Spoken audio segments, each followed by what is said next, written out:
प्यारे बच्चों अस्सलाम वालेकुम। प्यारे बच्चों, हम हिंदुस्तान की हिस्ट्री की सबसे ग्रेट एम्पायर की बात कर रहे हैं जिसने हिंदुस्तान में एक अच्छी और शानदार हुकूमत साजी की। हिंदुस्तान को बनाने में इन्होंने अहम रोल अदा किया। हम बात कर रहे हैं मुग़ल एम्पायर की, जो 7th क्लास की हिस्ट्री का टॉपिक है। आइए हम अपने टॉपिक को आगे बढ़ाते हैं और बात करते हैं मुग़ल ट्रेडिशंस ऑफ सक्सेशन की, यानी मुग़लों की क्या रिवायत रही है अपना जानशीन चुनने की हुकूमत साजी के लिए। इसके अलावा हम पढ़ेंगे मुग़ल्स के जो रिलेशंस थे वो अदर रूलर्स के साथ क्या थे। प्यारे बच्चों, पहले नज़र दौड़ाते हैं जो मुग़ल्स थे, उनकी जो हुकूमत थी या उनका जो एम्पायर था कितना ग्रेट था, कितना बड़ा था। करीब करीब उन्होंने सारे इंडियन सब कॉन्टिनेंट को अपने अंडर कर लिया था। तो आज के दौर में अगर हम देखेंगे, इतने बड़े एरिया को या इतनी फैसिलिटी होने के बावजूद, इतना कम्युनिकेशन सिस्टम स्ट्रांग होने के बावजूद भी हम इतने बड़े एरिया को संभाल नहीं पा रहे हैं। तो उन दिनों की बात, जब इतने साधन नहीं थे, इतने कम्युनिकेशन के सिस्टम नहीं थे, तो मुग़ल्स ने कितना एक बहुत ही बड़ा एरिया अपने अंडर किया था। तो चलिए हम अपना टॉपिक डायरेक्टली शुरू करते हैं। मुग़ल ट्रेडिशंस ऑफ सक्सेशन, यानी उनकी क्या रिवायत रही है मुग़ल्स की अपना जानशीन चुनने की हुकूमत साजी करने के लिए। हिंदुस्तान की तारीख जो है, हिस्ट्री जो है वो बड़ी पड़ी है, या जो राजपूत रूलर्स थे या जितने भी हिंदू रूलर्स थे, वहाँ पर सक्सेशन का रूल क्या था। जो भी सबसे बड़ा लड़का होता था उसे इस थ्रोन के लिए सक्सीड कर लिया जाता था। प्यारे बच्चों, वो किंगडम या वो एम्पायर में जो सबसे बड़ा लड़का होता था उसे दे दिया जाता था। लेकिन यहाँ पर मुग़ल्स ने एक दूसरा तरीका इख्तियार किया, यानी प्राइमोजेनिचर के रूल को, यानी जिसमें सबसे बेटे को थ्रोन देना होता था, इस रूल को उन्होंने फॉलो नहीं किया। प्राइमोजेनिचर का मतलब है सबसे बड़े का हक। लेकिन मुग़ल्स क्या फॉलो करते थे? वो फॉलो करते थे तिमरुद और मुग़ल कस्टम को। मतलब ये है, जितने भी भाई होते थे इनमें प्रॉपर्टी को बराबर बांट दिया जाता था।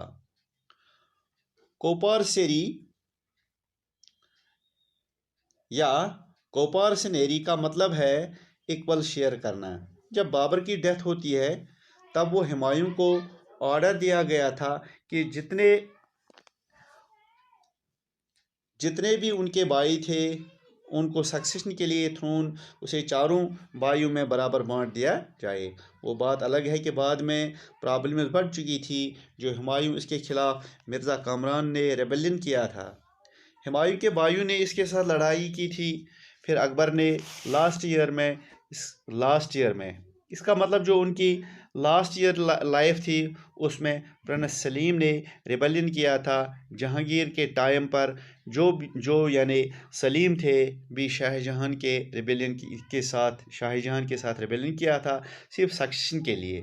इसी को फॉलो करते हुए जो शाहजहां थे, उनका लड़का औरंगज़ेब, उनके दूसरे बेटे, उन सभी के बीच में कॉन्फ्लिक्ट्स हो रहे थे।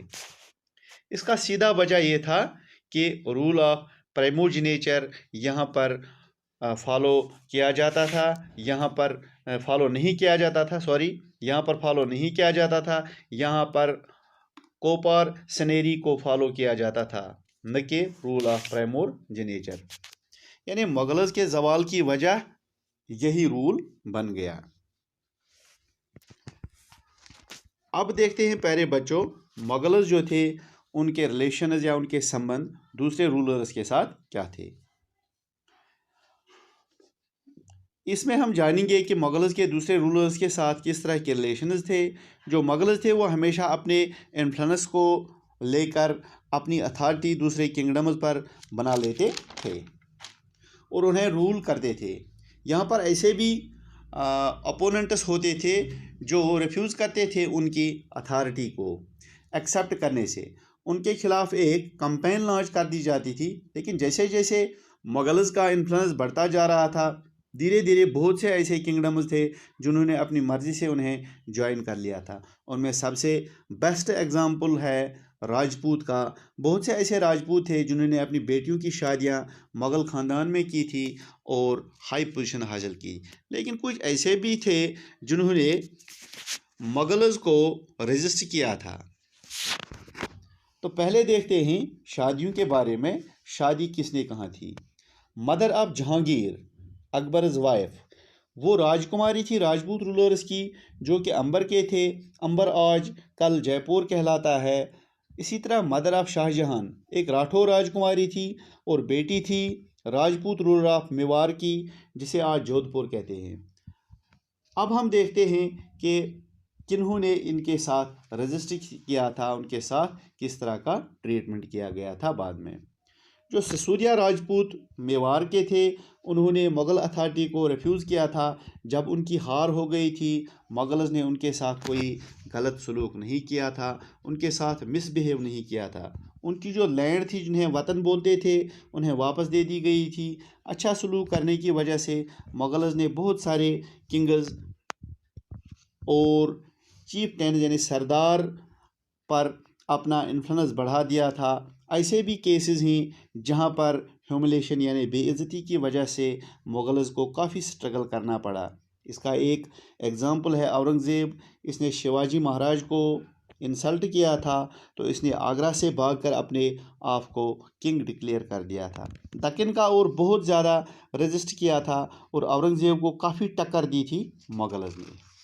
तो प्यारे बच्चों, ये था छोटा सा सब टॉपिक। उम्मीद है कि आपको ये वीडियो और ये टॉपिक बहुत पसंद आएगा।